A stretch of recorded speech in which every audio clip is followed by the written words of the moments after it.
Hello folks, Plus come by 51mm here. And I'm just getting a close-up of my AR. We have put a new, well not new, but new to this rifle, we've put a Redfield Revolution 4-12 on the rifle. Let me give you a look down the scope here. There we go. Yep, we put the other Redfield Revolution 4-12 on the AR-15. Now, I believe this is the original one. It's been around for a long time. As you can see, it's got some wear on it from where it's been off and on a few different rifles throughout its life. And the reason we are putting this scope on my AR-15 was because my dad has decided that he no longer wants his Encore 30-06, so he's just getting rid of the whole rifle, getting rid of the 30-06 MGM barrel and getting rid of the 4570 barrel that he had for it too, which is a bummer. I don't think we're going to be able to shoot it.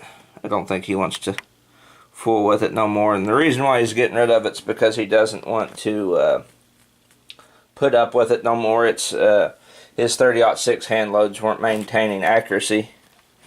Like it would start losing accuracy after he'd shoot a few of them, and he just doesn't want to fool with it no more. He's wanting to get another Remington 700, so that's his rifle. He can do what he wants with it. Anyway, here was the Simmons 3-10 that I had originally on the rifle. It's for 44 Magnum, and it's a 1-inch tube too, but it had a bigger objective. It had a 44mm objective, and it only went to 10 power. And to be honest, this scope is a lot more hefty than the Redfield. The Redfield weighs a lot less compared to the Simmons. I mean, when I had this rifle scope on my AR-15, my AR-15 weighed about as much. Well, to me it felt like, with this, along with the scope rail, and you know, this has the bull barrel too. It has a heavy profile barrel, and it weighed pretty much about as much as my M14, or just at it. It felt pretty darn hefty with that scope on there.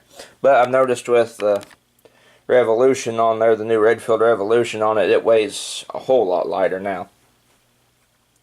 Or that could be from the fact that I carried my M1A with me through the woods for about a week, so maybe they both feel lighter to me now because I've got out and carried a heavy 308 battle rifle through the woods, which I can't complain. It got me the deer, and I was grateful for that 308 stopping power at 250 yards when that deer walked out on the hill way out there.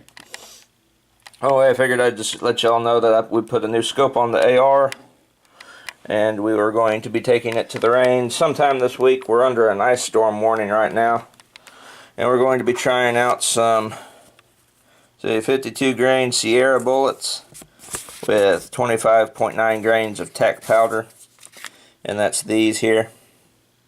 These are the 52 grain Sierras, and then we got some 63 grains with 25 grains of tack powder, so a little bit less, 63 grains, and that's these here.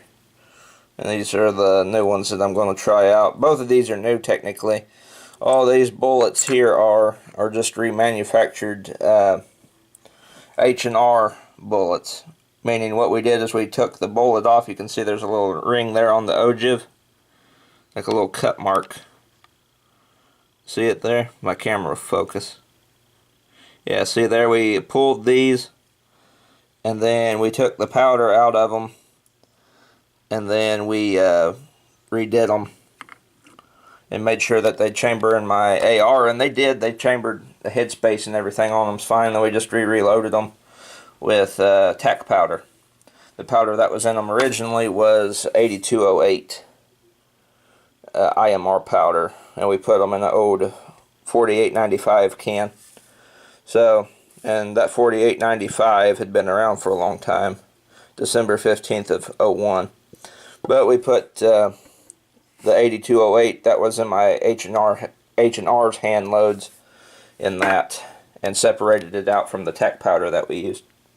So we're going to be seeing how well these 63 grainers will group, and the 52 grainers, we're going to see how well they group too, because if these work good, these will be my plinking load that we will load with all the AR-15 brass that I got, and I got a lot of it. Because there's guys at the range that take their ARs out to shoot, and they completely forget their brass, and me and my dad, we come back home with like a double hand load of 5.56 and 223 brass in each hand, like just big old hats and pockets full. I'm not complaining. Apparently there's no, well, I mean, there are some reloaders in our area, but apparently the guys who go down there and blast with their AR-15s don't reload them.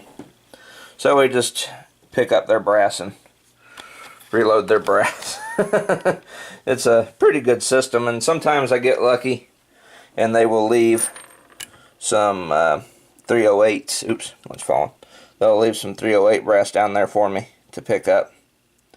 That one's got a flattened neck there on the neck, but we can fix that with the sizing die. But yeah, sometimes I get lucky and I'll find some 308 and 7.62 by 51 millimeter brass laying down there, and I can reload this for my M1A. I am grateful to the guys who just plink. I get a lot of free brass at the range on top of the brass I already got. So I figured I'd let y'all see the Redfield Revolution on top of the AR, just kind of giving you an idea what we're planning next when we get out to the range. And I have these here.